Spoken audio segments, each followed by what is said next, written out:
Right then, sailors, just before we get into the nitty-gritty of the how, we need to pop into the classroom to just check the scenario that we're working with.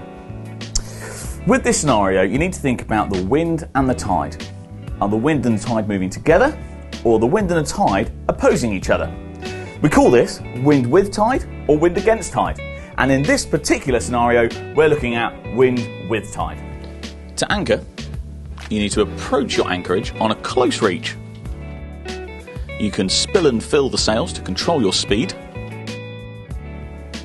Next up, take a look. Just make sure that the boat is definitely stopped before you drop your anchor out. Pause there, team. For this part of your anchoring manoeuvre, if you're still moving under the momentum of the boat, you can run over your anchor, which will just make the boat go a bit skew-if as it starts to take up the tension.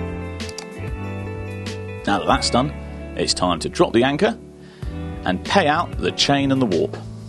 Make sure you check the depth so you've got the right amount. In this case, 3 lengths of chain and warp to 1 length of depth.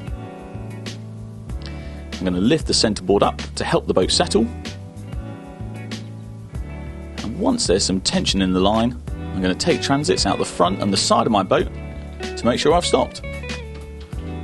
Once that's done, I can take the sails down.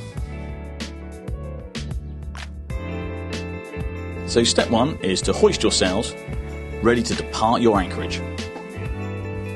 You can then recover the anchor by pulling on the line, hand over hand, pulling it back into the boat. Time out, guys! Just a top tip here when you're pulling up the anchor is to be careful of the chain in the anchor as it gets close to the boat as you're pulling it up. The last thing you want is to take out a chunk of your hull. As you start to see the chain, just take care not to damage the boat and place the anchor back inside, safely stowed.